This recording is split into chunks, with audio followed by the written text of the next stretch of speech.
નમસ્કાર દર્શક મિત્રો, હલચલ ટીવી ન્યૂઝમાં આપનું હાર્દિક સ્વાગત છે। રૂપાલા વિવાદ શાંત પડે તે માટે થઈ રહેલા અનેક પ્રયાસો વચ્ચે હવે વિશ્વ હિન્દુ પરિષદ અને સંતો મહંતો પણ સમર્થનમાં આવ્યા છે।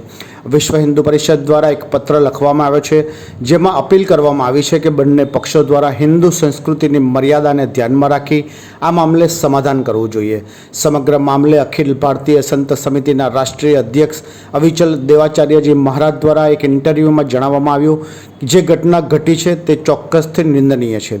ક્યાંક ને ક્યાંક અજાણતા ભૂલ થઈ ગઈ છે, પરંતુ દરેક બાબતનો એક સમાધાનકારી રસ્તો હોય છે જેના પર બંને પક્ષો દ્વારા વિચારવામાં આવે તે જરૂરી છે। આ લડાઈથી માત્ર ને માત્ર હિન્દુત્વને નુકસાન પહોંચે તેમ છે, જેથી અમે કોઈ રસ્તો નથી બતાવતા, પરંતુ બંને પક્ષો ભેગા મળી તેના માટે યોગ્ય રસ્તો શોધે અને સમાધાન કરે તેવી અપીલ સંતો અને ગુરુજનો દ્વારા કરવામાં આવી છે। અખિલ ભારતીય સંત સમિતિ અને વિશ્વ હિન્દુ પરિષદની સંયુક્ત એક અપીલ અમે બહાર પાડી છે। બંને પક્ષોને અમે જાહેર અપીલ કરી છે। અંદર બધી જ વાતો લખી છે કે ક્ષત્રિયોના બલિદાનને આપણે ઓછું ગણી શકીએ તેમ નથી, અને ભૂતકાળની સરકારોએ વિદર્ભીઓ સામે, આ દેશમાં આક્રમક જે લોકો હતા એમની સામે, ઇવન અંગ્રેજો સામે જે રીતે વીરતાપૂર્વક એ બધા લડ્યા છે, વીરતાપૂર્વક એમણે પોતાના બલિદાન આપ્યા છે।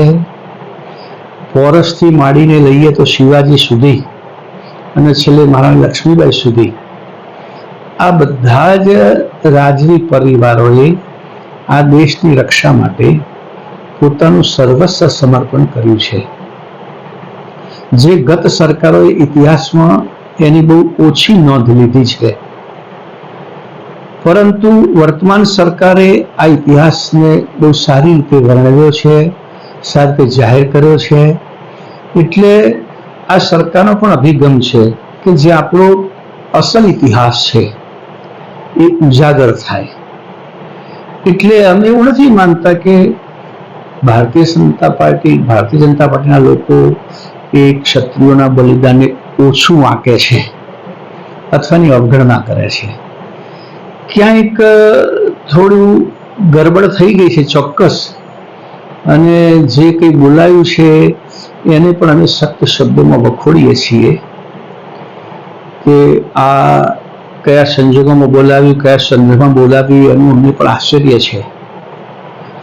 પણ હવે એ વિષયને મુદ્દો બનાવીને જો આપણે ચાલીશું તો જે આપણું લક્ષ્ય છે વિશ્વમાં ભારતને ગુરુ સ્થાને સ્થાપવાનો, પુનઃ ભારતના ગૌરવપૂર્ણ ઇતિહાસને આપણી ભાવિ પેઢીમાં સ્થાપિત કરવાનો, એમાં ક્યાંક આપણને અડચણ પડશે।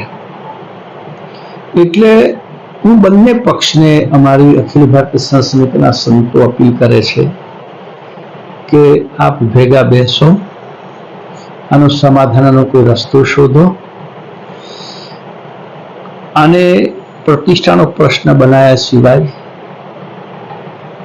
જે કઈ રીતે સમાધાન થતું હોય, અમારી પાસે કોઈ એવો રસ્તો નથી, પણ ભારતીય જનતા પાર્ટીના લોકો પણ ખૂબ બાહોશ છે, બધા જ ચાણક્ય લોકો છે, એટલે એ સમજી શકે એમ છે કે આ વિવાદ લાંબો ચાલે તો સમગ્ર હિન્દુ સમાજની લાગણી દુભાય છે,